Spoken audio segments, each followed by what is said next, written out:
It's time for your Daily Start Select, in which there's a spot more news out of the Game Developers Conference in the US, from which our San Francisco correspondent Guy Cocker continues to report live via satellite. Isn't that right, Guy? Say what? So how are you getting on? Balls are flying at me in San Francisco. Okay. So in today's show, there's a glimpse of Heavy Rain maker Quantic Dream's next flight of fantasy, and Peter Molyneux, who is leaving Microsoft.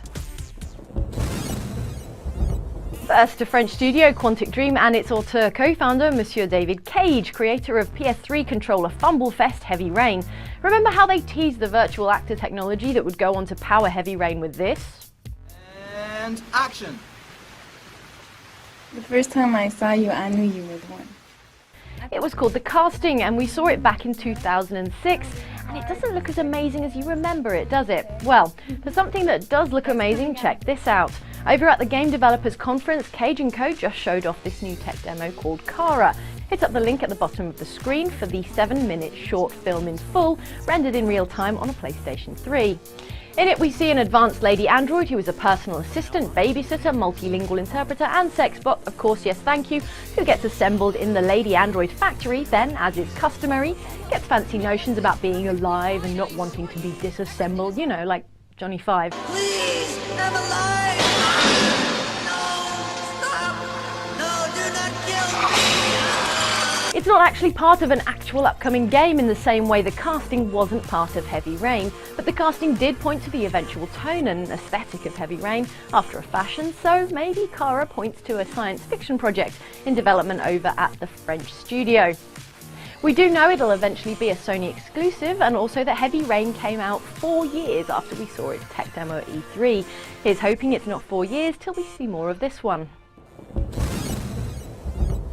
Oh hey, speaking of tech demos, remember this tech demo?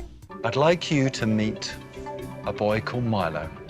Yes, that's Milo, and that virtual boy's virtual father, celebrated game designer and notorious overpromiser, Peter Molyneux, is to leave Lionhead Studios and Microsoft.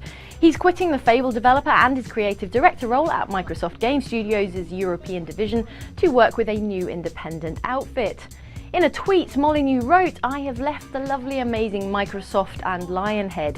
Now for something really amazing, scary and brave, a new company called 22 Cans." Molyneux, creator of Dungeon Keeper and Populous, as well as the Xbox exclusive role-playing game franchise Fable, co-founded Lionhead in 1997.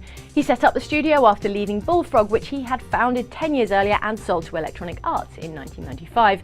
Lionhead produced the God game Black and White under his direction, as well as the first Fable game, before being acquired by Microsoft in 2006. After being appointed creative director of Microsoft Game Studios in 2009, Molyneux oversaw Microsoft-owned British developers Rare and Lionhead. In his creative director role, Molyneux was also a notable spokesman for Microsoft's Kinect system, memorably presenting, yes, Milo, a Kinect-based Virtua Boy, at 2009's Electronic Entertainment Expo. Details on who'll take up Molyneux's duties at Microsoft and the nature of his new outfit 22 Cans are yet to surface. A placeholder page at 22cans.com shares the vague recruitment message, "A great team with a great idea leads to great success." What do you reckon? What is next for Peter Molyneux at 22 Cans? Predictions in the comments below. One final thing, a word on the Game Developers Conference and Independent Game Festival prizes Danny mentioned yesterday. The awards were dished out overnight over in San Francisco. The GDC ceremony was hosted by none other than Cliff Bleszinski, who tapped last year's host, Double Fine boss and all-round nice guy Tim Schafer for hosting tips. And here's what he got. And he just kept sending advice to me.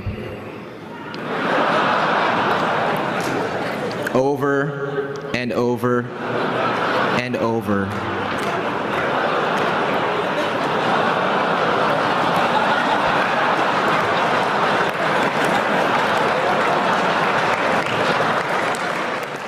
For all the prizes, check out the URL below, but Skyrim took Game of the Year, while Portal 2 picked up Best Audio, Design and Narrative. Fez, the still much anticipated XBLA platformer, picked up IGF's Grand Prize, and gamesman Warren Spector was given GDC's Lifetime Achievement Award. That's very much worth watching, and you can find it all on our GDC hub. And that really is all for now. Thanks for playing. I'll see you tomorrow.